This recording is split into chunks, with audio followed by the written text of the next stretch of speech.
যদি ১০ জন সাধারণ মানুষের মতো জীবন না চান, মানে আর্থিক চাপ আর দুশ্চিন্তায় ভরা জীবন, তাহলে শুধু একটা লক্ষ্যের দিকেই মনোযোগ দিতে হবে, আর সেটা হলো প্রথম $১০,০০০ আয় করা। দেখুন, আজকে হয়তো আমি নিজের পায়ে দাঁড়িয়েছি, একজন সফল উদ্যোক্তা, কিন্তু বিশ্বাস করুন কথাটা একদম সত্যি। ওই প্রথম $১০,০০০ আয় করাটা ছিল জীবনের সবচেয়ে কঠিন লড়াই। কিন্তু একবার যেই ওটা করতে পারলাম, ব্যাস সবকিছুই কেমন যেন বদলে গেল। কারণ ব্যাপারটা শুধু টাকার ছিল না, বুঝলেন?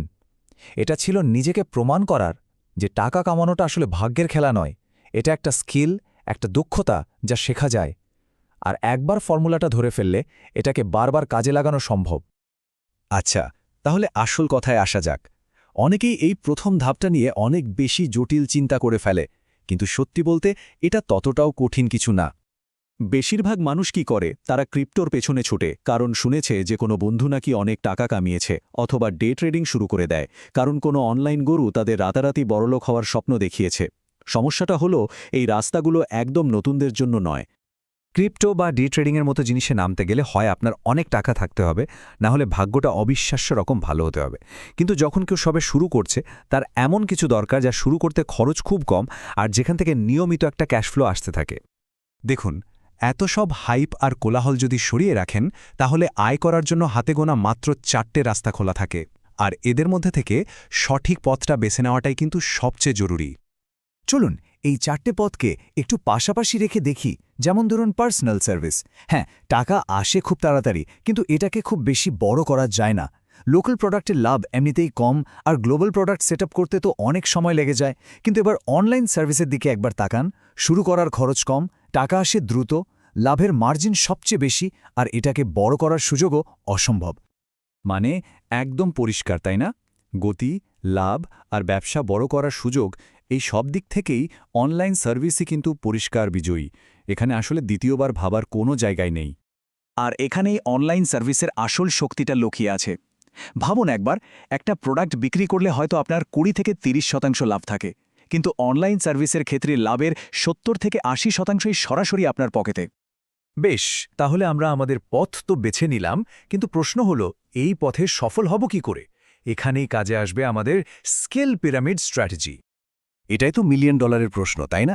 যে ঠিক কোন অনলাইন সার্ভিসটা দেওয়া উচিত। উত্তরটা খুঁজে বের করার কিন্তু একটা বেশ সহজ উপায় আছে। নিজের সুইট স্পট খুঁজে পেতে নিজেকে এই 3টা প্রশ্ন করতে হবে। 1. কোন কাজে আপনি ভালো? 2. কোন জিনিসটা নিয়ে শিখতে আপনার ভালো লাগে? আর 3. ব্যবসাগুলো ঠিক কোন সমস্যার সমাধান খুঁজছে? এই 3টা উত্তরের সংযোগস্থলেই আপনার জন্য সেরা সুযোগটা লুকিয়ে আছে। বেশ, এবার আপনার সেই দক্ষতাকে $10,000 মিশনে পরিণত করার পালা। আর এর জন্যে আমরা এই স্কিল পিরামিডটা ব্যবহার করব। এর 4টে ধাপ: পজিশনিং, লেভারেজ, রিচ আর অটোমেশন। মনে রাখবেন, এর একটাও যদি বাদ যায় তাহলে কিন্তু আটকে যেতে হবে। এই পিরামিডের সবচেয়ে গুরুত্বপূর্ণ অংশ হল লেভারেজ। ঘন্টার হিসেবে টাকা নেওয়া বন্ধ করতে হবে। এটা একদম ভুল মডেল, কারণ ব্যবসাগুলো আপনার খাটনির জন্য টাকা দেয় না, তারা দেয় ফলাফলের জন্য। আপনি যখন আপনার কাজের ফলাফলের উপর ভিত্তি করে চার্জ করবেন, মানে রিটার্ন অন ইনভেস্টমেন্ট বা ROI এর উপর, তখন ক্লায়েন্ট আর খরচের কথা ভাববে না, তারা শুধু লাভের কথাই ভাববে। আর সবশেষে যে জিনিসটা আপনাকে বাকিদের থেকে আলাদা করে দেবে, সেটা কিন্তু আপনার ট্যালেন্ট নয়, সেটা হলো আপনার নির্ভরযোগ্যতা। মানে সময়মতো কাজটা ডেলিভারি দেওয়া। ভালো কাজ করা তো অনেকেই পারে, কিন্তু নির্ভরযোগ্য হওয়াই আপনাকে বারবার কাজে এনে দেবে। আচ্ছা, তাহলে এখন আয় তো হচ্ছে, কিন্তু আসল খেলাটা শুরু হবে এখন। টাকা আয় করা একটা ব্যাপার, আর সেই টাকাকে দিয়ে সম্পদ তৈরি করা, সেটা কিন্তু একদম অন্য জিনিস।